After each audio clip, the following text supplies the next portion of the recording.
Yes, guys, you know what time it is. It's your boy David at the Irish Hotspur, Ireland's #1 Spurs fan, bringing you your preview and everything else you need to know for tomorrow's game. Challenging at the top versus relegation drop. It's Tottenham v Sheffield United. And today we have a special guest, Charlie from Charlie THSE. Before we get into it, make sure you smash that like and make sure you smash that subscribe button. I'm on the big drive to 1K. I'm absolutely smashing through it. So play your part. Charlie, how are you keeping?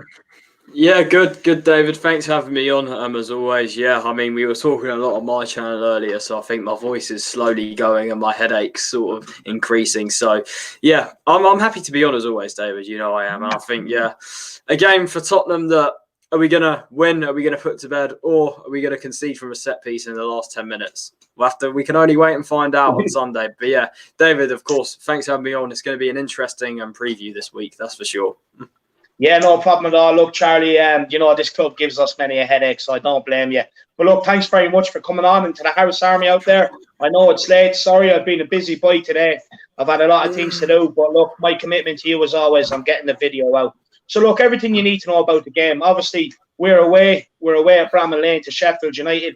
Kickoff is at 2 o'clock, and you can watch the match on Sky Sports main event Premier League. Or you can get over to Matty Hayes' live watch along where myself and Matty Hayes and I'm not sure who else tomorrow will be watching the game. So make sure you get over and tune into that. So look, Charlie, we'll get into a bit of team news first. Of course, Tottenham only have Lo Celso out. Bergwijn is back, which is a huge plus. We're better with him in the side. And then Sheffield United, look, they've 7 players out. I know Sander Berg and Jack O'Connell, they're confirmed. The rest are only doubts. So they have Enda Stevens, Baldock, Ollie McBurney, Jack Robinson. They're all doubts as well. But look, Charlie, to be honest with you, it doesn't matter. We should be beating a team like Sheffield United. They're in the relegation zone. They're bottom of the league. They've only won 1 game, which was obviously off the back of Newcastle there during midweek. But we should be absolutely blunting the blades tomorrow, shouldn't we? Yeah, we should, and I think there's no excuse, particularly because Sheffield United are one of the sort of bluntest attacks in the Premier League, and they don't score many goals at all. However, one thing that does make me nervous for this game is the fact they did, of course, get that first win of the season against Newcastle, a 1-0 win with Billy Sharp getting that penalty. So that will give them a lot of confidence. It will give them, they'll definitely be on a high going into this game, and I think sometimes a fully confident Sheffield United side can be a dangerous side to play against because basically they'll fight for every ball, every tackle. They'll just fight for everything. They're literally a bunch of fighters, basically, just going out there trying to fight for every scrap. And yeah, it's not going to be easy by any means. And even before they got the win, they're only losing by 1 goal. People forget they're not getting battered every week. Yes, they're on a losing streak, but they weren't getting battered every week. So it'll be a tough game, particularly at Bramall Lane. However, look, at the end of the day, we have to go there, get the first goal, kill this game off. Don't muck around and concede from a set piece in the last 10 minutes. Go there, get a goal, get a second, kill it off, and yeah, go home. And yeah, it should be a win. It's a must-win game. It really is. 1 win in 6 is disgraceful. I cannot believe I'm saying that. That is an absolute embarrassment. So tomorrow we have to start putting things right. Go back to how we were against Leeds. And then start a run from here because we got Liverpool next in the league, right? Yeah. I know we got Wickham in the cup first, but we got Liverpool next. So we have to start building some momentum. And I think tomorrow is the perfect place to do it. So yeah, look, it won't be easy by any means, but I fully expect us to hopefully, if we don't do anything silly, defend properly, kill the game off, then I think we should be okay. Yeah, look, for me, tomorrow is crucial. And let me tell you why. And I know I'm going to get caned for this. I know a lot of people still don't believe in it. But if we win tomorrow and Liverpool beat United, we're 3 points off top. Yes. We go and beat Liverpool next. You know, we're back level. We're back there. So we can still challenge for a title. And here at the Irish Hotspur and the Harris Army, I always believe we can win the league. I know some of the Harris Army don't, but that's that. And look, for me, tomorrow, what I say is screw Chris Wilder. I want Tottenham to go wild tomorrow. That's what I want. I want us to go down to Bramall Lane. And really, we should be kicking 7 shades of shit out of them, to be honest. They're bottom of the league for a reason. They concede a hell of a lot of goals. They don't score too many. They have David McGoldrick up front. He should be called David Bronze McGoldrick, or David Matt Bronze is what he should be called, because, look, I've seen him for Ireland. He can't hit a barn door. Look, I know our record's not great going there, Charlie, Look, we've lost two of our last. Sheffield United have only lost two of their last 11 games against Tottenham, and of course last year they bet us 3-1, and then we had a draw. I think it was a 1-1 draw against them. And look, Spurs are winless in their last 7 games going up to Bramall Lane, and we haven't actually won in our last 4 Premier League games either, away games. So look, Charlie, it's going to be a tough ask, but look, they're last. They're last for a reason. Yeah, we really should be going up there, spanking them. Do you know what I mean? Going absolutely wild on them there tomorrow. Grab a few goals, get the confidence going for the Liverpool game. And that's why 3 points is a must. It's absolutely crucial we win tomorrow. Especially, you want to build up momentum going into that Liverpool game. You want the confidence going into the game. Yeah, exactly. And I think it's just a game where I think the players, the managers just have to come out and show that we're still in it, show that we're still up for the fight, show that we're still willing to go, and show that we want to put this bad rot behind us. Because at the end of the day, I know we beat Leeds, right? But that's the only win in six games. And that's 2. And as well, if you go even further back to 8 games, we've only got 2 wins in 8.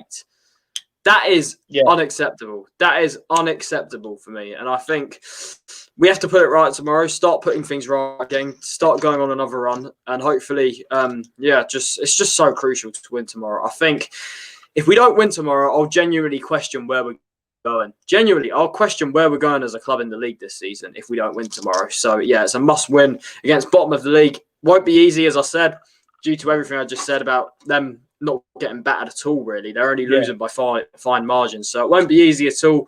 However, we just got to put things right. Just the players have to go out there, kill the game, don't do anything stupid. And, hopefully we should get a much-needed 3 points tomorrow. Yeah. And look, Charlie, tomorrow's game, I agree with you. We need to stop the rot. And that's, from then on out, is where we're going to go and smash and get to the top. It has to be. It's as simple as that. If not, I'm going to admit I'm off the title bandwagon if we don't win tomorrow. I'm off. Look, for me, Charlie, I actually have an interesting stat here for you. So, look, Spurs have the highest amount of goals in the first half out of any team this season. It's the second half that we know in games that it usually goes wrong. But for me, I pinpointed why, and I think I could be on the money, is Ndombele's fitness. So Ndombele is our most creative midfielder. He's very good when he's fit, when he has the energy. And you've seen that against Wolves. But for me, the second half, our performances seem to tail off. We don't really create as much as we do in the first half. We tend to sit back a lot. We don't hold on to the ball. And for me, Ndombele is a big part of that. And to be honest, it's because we rely on him so much in the middle of the park that when he tires in the second half, I think that's why you see the drop-off we do. Do you agree? Mm. Yeah, it's definitely a good point there. I think that could definitely be a big reason for that. I think Ndombele sort of flows the team forward. He can sort of glue everything together. And then when he tires, it's a big problem, particularly with Lo Celso out, because before Lo Celso was injured, we weren't really having as big of a problem because we could just take him off, bring on Lo Celso on, which doesn't make too much of a difference. Now, with Lo Celso out injured, we have big problems there because the problem is he's not bringing on Dele Alli. He's bringing on either Winks or a defender or something like that. That's the thing. And I think you're right. That is definitely partly why we keep dropping off in the second half. It really is a good point there, David, that not really many of us thought of. However, I don't think that's the only problem. I think it's definitely one of the problems. The other problems are potentially the tactics. I think that Mourinho does have to take responsibility in terms of his team selection. However, I don't think it's entirely his fault because at the end of the day, despite being only a goal up against Fulham, we should be more than good enough to hold out for a 1-0 win over Fulham. We should be more than good enough to do that. However, where Mourinho's hands are sort of tied is where you get these brain-dead defenders that I don't know why are still at the club, continuously making mistakes. And I think Mourinho's blame is because he keeps picking them. However, because he's picking them, it means he trusts them for that game. So they're not really repaying his trust well at all, really, those players, because they keep making continuous mistakes.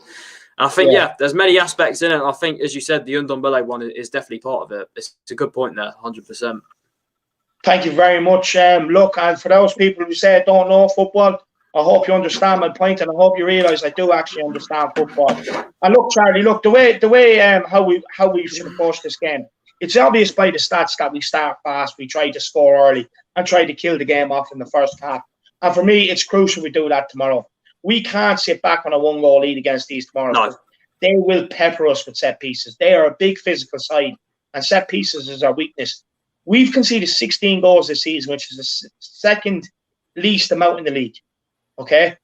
And only 4 from open play, which means the rest are from corners and free kicks.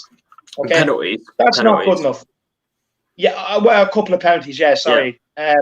But look, Charlie, it's not good enough. It really shows our vulnerability. And if we got that right, we would have ended up beating Wolves.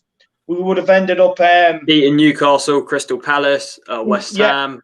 So Crystal many. Palace, I can't even think of all of them. There's so many now, genuinely. Well, we've dropped 10 points from winning positions this year. We'd be top of the league right now if we could nail this down. That stat there, dropping 10 points from winning positions. Only Brighton and Sheffield United have dropped more. For me, the fact that we're even in that top 3 is schoolboy pathetic, disgraceful. Genuinely, all the words that you can describe. I think that's down to the players, some of the players that aren't good enough, and potentially the tactics as well, because they're too deep.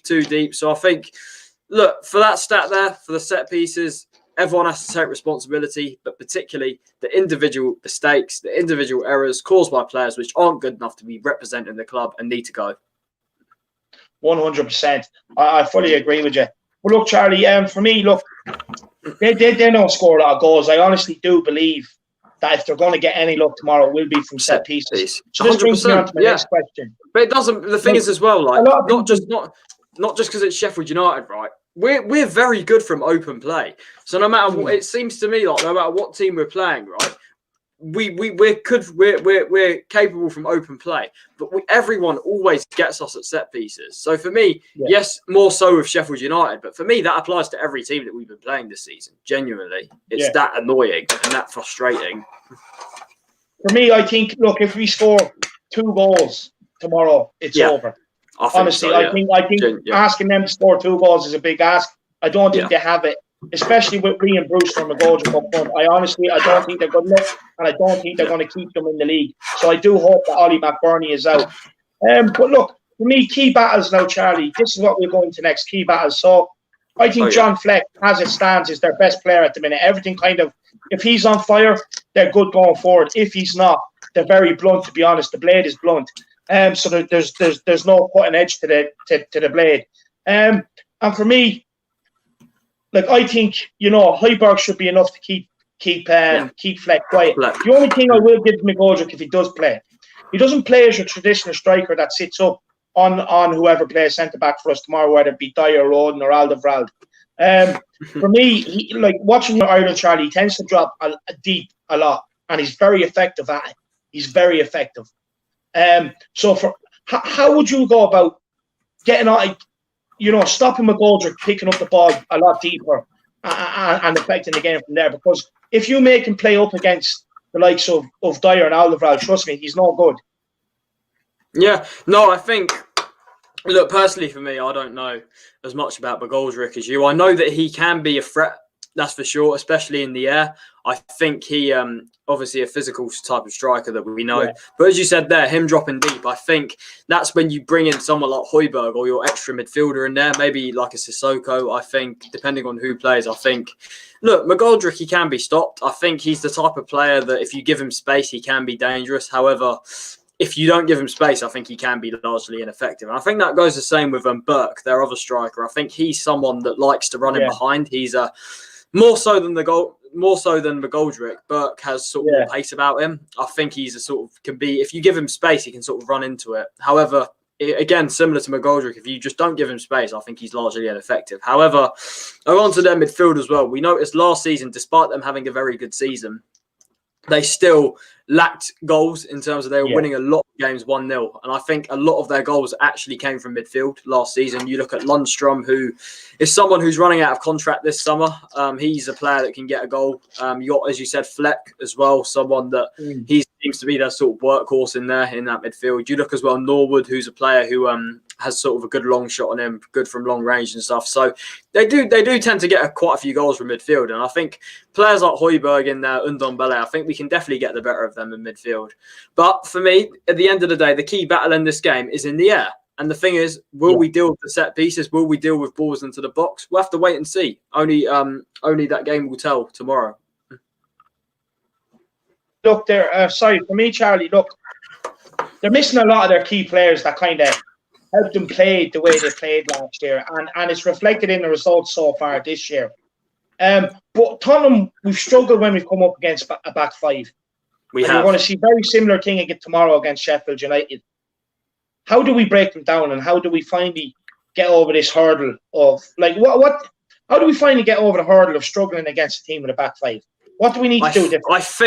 I think Ndombele is key, as he always is. I think that he can create things, he can open them up. I genuinely believe that he can open them up on his own. Genuinely, I think he's that good. I think you look at someone like Steven Bergwijn, I do believe he's key for this game, because with him in the team, as we say, we look better with him in the team. And that's mainly because when he's in the team, he creates space for Kane and Son, because Bergwijn is the one. He's getting in the positions. So that drags their defenders out slightly and it creates more space for Kane and Son. When you have someone like Lucas Moura there, he's not doing that. He's not getting in the positions. With Bergwijn, he gets in the positions, creates more space, makes their defenders shift. So I think Bergwijn is another one who I do believe is key to sort of create opening up space for us. And as I said, the problem could be is that if we end up going a goal down, I genuinely think it's going to be so difficult if we go a goal down. Genuinely, I think it's going to be so difficult because with Sheffield United, because they've come off that win. They've got that win against Newcastle. And now when Sheffield United are on it, they can be so tough to break down for any team. They can be so tough to break down. However, based on this season, that hasn't been the case too much. I think without O'Connell, who I think was one of their key defenders, he was one of the main guys. That overlapping centre backs thing that they had. I think Baldock actually is an interesting one, because I heard somewhere, I can't remember, he's actually a Spurs fan, George Baldock. I can't remember where I heard it. I heard it somewhere. Apparently, he's a Spurs fan. So, I mean, he scored against us last year in the 1-1. So I think he's again another injury doubt. If he was playing, he'd definitely be someone that wants to sort of turn up and stuff. He's another one. And I think, as you said, I think there's definitely ways they can be broken down. As we know, as I said, they haven't been smacked this season. So it shows their defence is still reasonably solid, I'd say. However, it has dropped to that sort of 5% from last year. And when you're a team like Sheffield United, who doesn't get a lot of goals, if your defence drops by even the slightest, it's going to cost you massively. And that's why they're bottom for me this season, because their defence has dropped that little bit. And their attack was already quite blunt last year. So that's their main problem. So I think there is ways we can break it down. I think at the end of the day, it all comes down to, if we do get that early goal in the first, or at any point in the first half, it comes down to, are we going to add to it? Are we going to get the second? Because I'm telling you, that's where it comes down to the attacking players to start being more clinical. It's been a major problem. We would have been done and dusted at half time if we would have took our chances against Fulham. 100%. Yeah. And I think as well, another thing is we just can't give up creating chances. We can't sit back after we miss a chance. That's been my main issue, right? Because you're going to miss chances in football. It's football. It happens, right? But that's no excuse to just start sitting back and giving up creating things. Yeah. For me, what you do is when you do that, you keep going. You keep trying to create. And then there is more than likely you're going to score the next time. Yeah. So for me, the problem, what we keep doing is we keep giving up and sitting back just because we haven't scored those chances. And then that's why it keeps costing us at the end of the day. Yeah. That thing. Yeah. Yeah. Do you know, I have to say, I do fully agree with you, Charlie. But for me, I think fitness is a problem. And I think that's why you see them sitting back a lot in the second half. As well, it takes more energy. I think a bit of it does have to do with belief. But look, for me, I want to see a reaction. We need a reaction tomorrow. Jose and the players. We need everything spot on tomorrow. We need a reaction from you. You really let us down against Fulham. Really let us down. And not only against Fulham, you let us down against Wolves. You let us down against Palace. You let us down against Newcastle. I forgave you for the first game of the season at Everton. It was atrocious, but I forgave you for that. I want to see a reaction tomorrow. And I want to see how much you really crave wanting to lift trophies tomorrow. That's what I want to see. And tomorrow's game will show me that. It really will, because I'm starting to question 3 points. How many players does 3 points actually really matter to? I can pick 5 or 6 and that's it. I think the rest are just happy to be out there running around. And it's not good enough. I want to see reaction. There's no excuses tomorrow. No excuses. Not at all. And I think, as I said, as I said as well, genuinely, If we don't win tomorrow, I question where we're going. Genuinely, I really, really do question it because how can you not want to show a reaction when surely the fact that we're playing bottom of the league, surely that should motivate us because it should surely give us that chance to sort of get a reaction, the perfect opportunity. We're playing the team that, according to the table, we're most likely to beat. So it should. There's no excuses. No excuses. No. Genuinely, if we see some players being sloppy passes, then I genuinely question if they should be at the club or not. Certain players. So definitely need a reaction. Fully agree with you, Charlie. Great, good point. But look, we'll move on to the predicted lineup there. So we'll get that one going there now. Yeah. Here we go. Look, here we go. In goals, Charlie, it's obviously going to be Hugo Lloris. There's no one even at the club to challenge him, really. So it's only one. Yeah, 100%. I think, Captain Hugo, of course, been one of our standout players. 100%. Yeah, I agree. And look, Hugo, if you do sign a new contract, you'll be doing us a huge favour. Because if not, it means we have to start looking for your replacement, and we have to get it in the summer. It's as simple as that. So, Hugo, I know you want to go back to France. But please sign that contract. Moving on to right back. Look, to be honest with you, we done a preferred team on your channel earlier on, Charlie. Yeah. So everyone, make sure if you enjoy this one, get off to Charlie THSE and check the one we done out on that. It's 10 times more passionate and 10 times into a lot more detail on a few more things. It's a brilliant stream. Make sure you get over and check it out. But right back.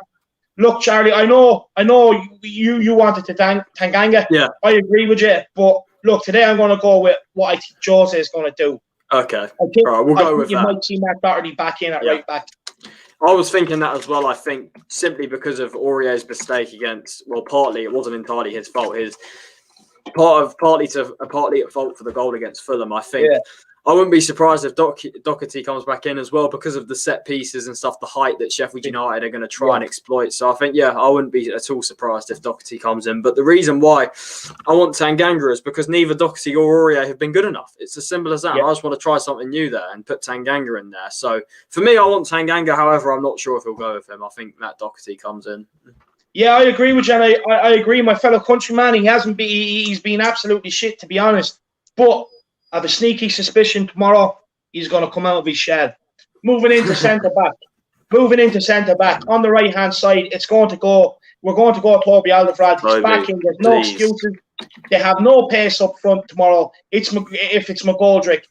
So for me, there's no excuse to say, we play Sanchez for his pace. We don't need it. Sanchez can't defend one-on-one. He's a liability. He's not good enough. So for me, Toby has to come back in. We need his experience. We need his 100%. He's our best defender. He's our best defender. To make up for the lack of pace. I don't know why he wasn't playing before. Why was he not playing against Fulham? He's our best defender.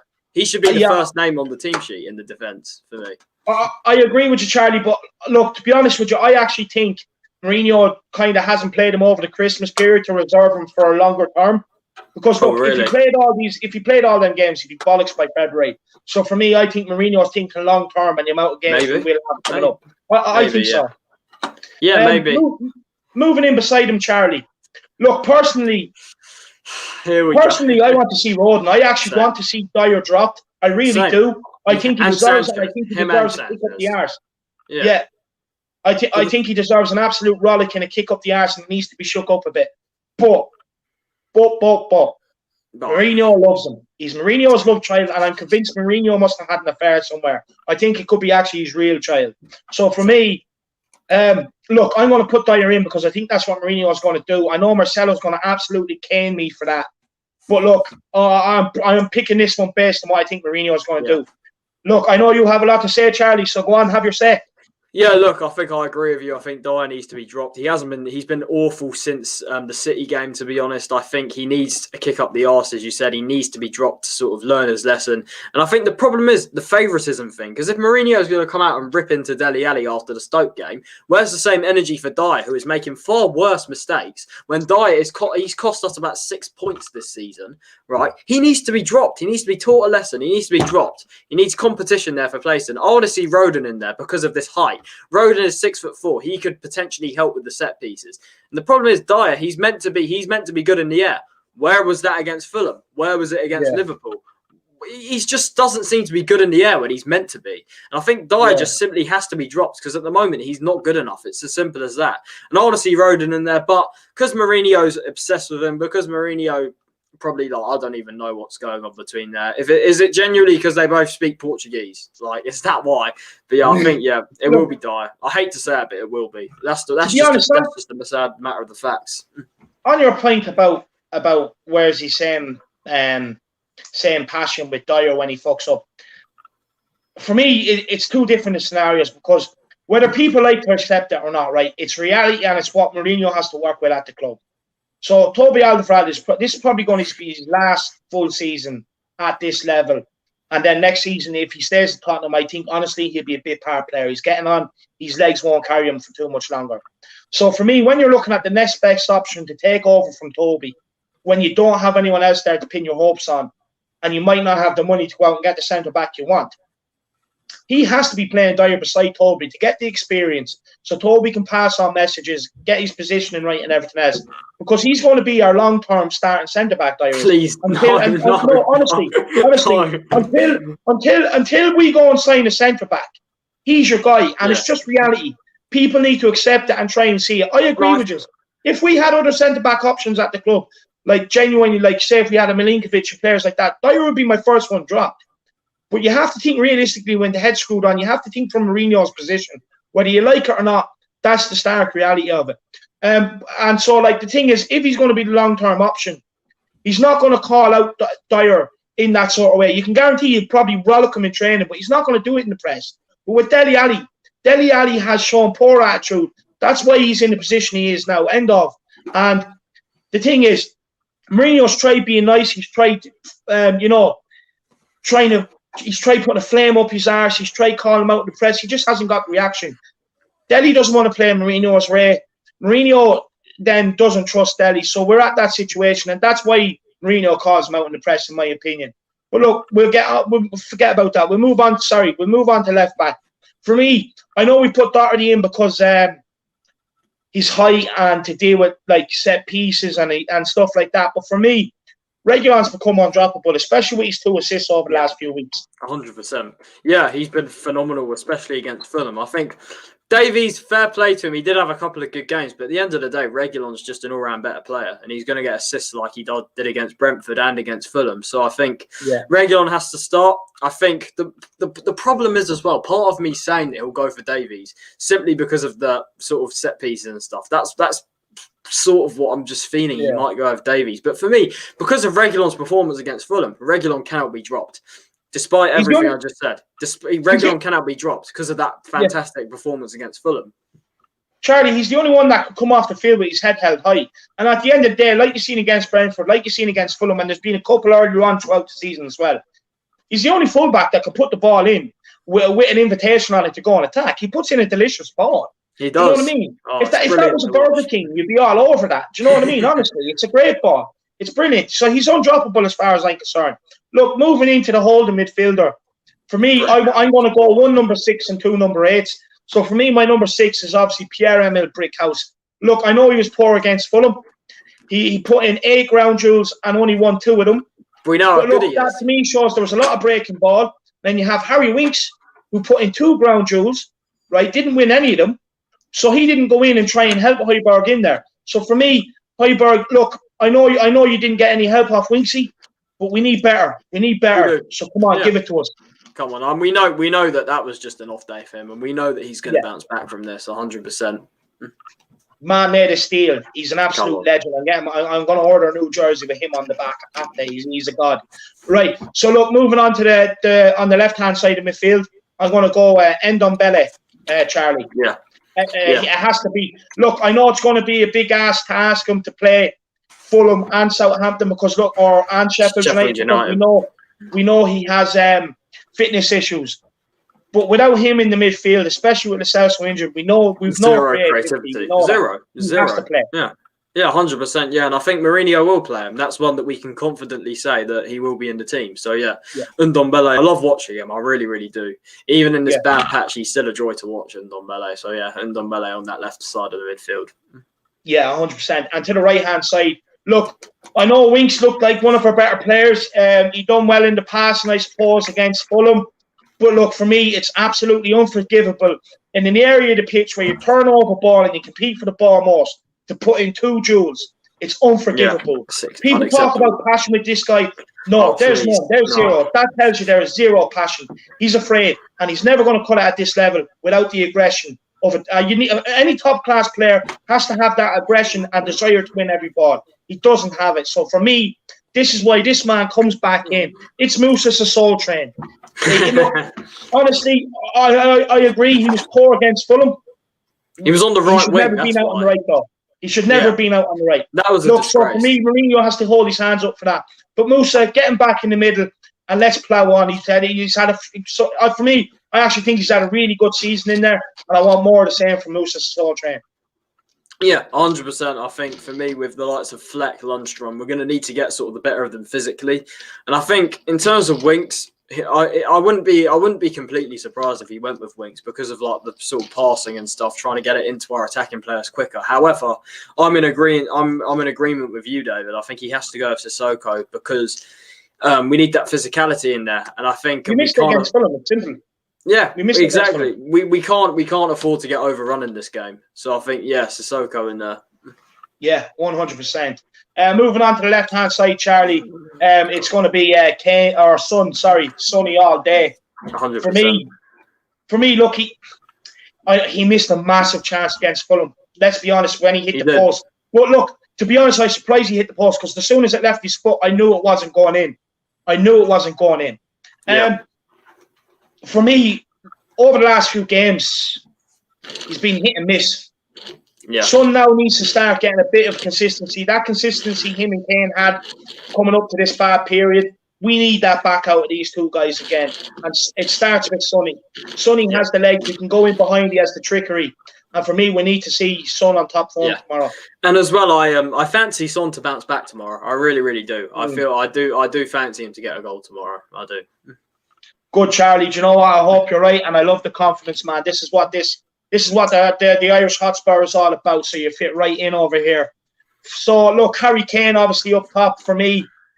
Look, there's no question of a doubt. 100%. But one thing I will say is, if the game is still in the balance, come 70 minutes, keep Kane on. But my God, he needs to get Vinicius on. Yeah, go 2 up top or something. Take off like Sissoko or something, so we don't lose the creativity and go 2 up top. Yeah, and like, look, even what he could do is if Ndombele is tiring, he doesn't have to take Ndombele and bring on Winks. What he could do is take off Ndombele, drop Kane deeper, play Sissoko and Højbjerg beside each other in the midfield, play Kane ahead of them, and then put Vinicius up top. So there are options there, and Vinicius for me, he has that aggression and that guile. That if the ball is bouncing a lot around in the box and it's just not going in, he's the sort of man that has that aggression and guile to get in there and just force it over the line. So that'll be interesting to see if he gets run out tomorrow. But Kane, we need you tomorrow, man. We need you. You look so good in that number 10 jersey with the number 10 on the back. And I'll know tomorrow walking out, if your hair is in perfect condition, we're going to see the best of Kane. So come on, Harry, we need you. Come on, Harry. Let's go. On the right-hand side, Charlie, look, we have Lamela back and we have Bergwijn back. For me, I want Bergwijn. I think we're a much better team with him in there. I think we're a lot more creative.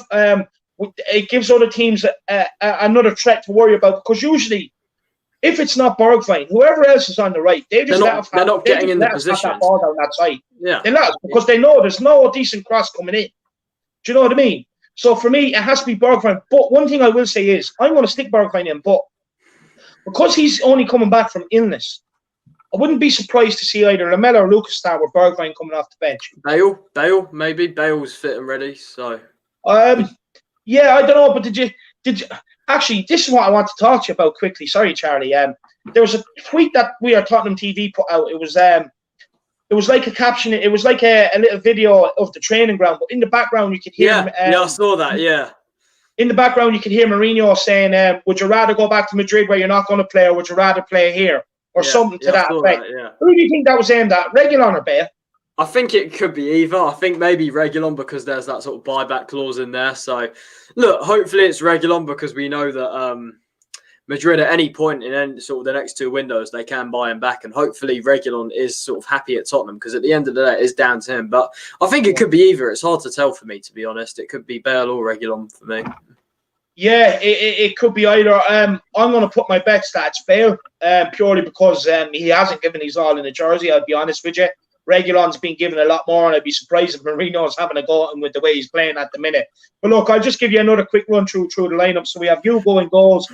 We have my Irish countryman, Doherty, and on right. We have Reguilon on the left. We have a centre-back pairing of Toby and Dyer. In the midfield, we have a three of Højbjerg. We have Ndombele and Sissoko is playing as number 8, going forward a bit more. And then on the left, we have Son, we have Bergie on the right, and we have the Harry Kane up top. So there's our starting lineup. Look, Charlie, that should be more than enough to beat Southampton tomorrow without any excuses. Sheffield United, not Southampton. Oh, sorry, Sheffield United, yeah. Yeah, exactly. I think what we doing score predictions now, David? Yeah, we're moving on to the score predictions there now, Charlie. So, look, you take it away. I'll be honest with you. I'm not 100% confident tomorrow. Yeah. I don't think you are too. But look, it's the Irish Hotspur, so we have to give a positive scoreline. Yeah. All right, I'll try and be positive. I think how I see it is that if the team selection is right, I think we could win this 1 or 2-0. I think it will be a tight game either way. I think, as I said about Sheffield United, they tend to make it difficult for everyone they play. And even this season, they're only losing by 1 goal. So they make it difficult. So I think our quality should hopefully overcome them. As you said, there's no excuses. You'd think that our quality should hopefully overcome Sheffield United. So I'm going to go 1-0 Spurs. I think I do fancy us to get a goal in this game, of course. But at the end of the day, whether we sit on that goal, whether we go for the second, whether we concede from a set piece in the 80th minute remains to be seen. However, I'm going for a tight 1-0. I think we could get it maybe in the last 15 minutes or something, and then who's going to get your goal? I'm going for Son. I'm going for Son for the goal to get it. Kane assist over the top. Son to put it in the bottom right corner. Yeah, look, for me, if I'm thinking with my hat on, I'm expecting my players to be sitting there hurting after a full game. I'm expecting them to sit there hungry to go out there and snatch the 3 points tomorrow. You know, keep a clean sheet and get some goals. I'm expecting the reaction, so I'm going to go 3-0. 3-0. I'm going to go 3-0. Yeah, I think Bergwijn will get one. I think you're going to see an on-form Harry Kane. I'd love to see him snatch 1 or 2 going into the Liverpool game. So I'm going to go with Kane 2 and Bergwijn 1. For me, we need the reaction, Charlie. But look, thanks very much for coming on, Charlie. So there we have it, you guys. There's your preview for Tottenham v Sheffield United. If you're enjoying the content, make sure you hit that like button, smash that subscribe button. Big thank you to the Harris Army and anyone else out there for watching. As always, in Jose we trust. Come on. Come on, you Spurs. Please don't bark the boss, Joe.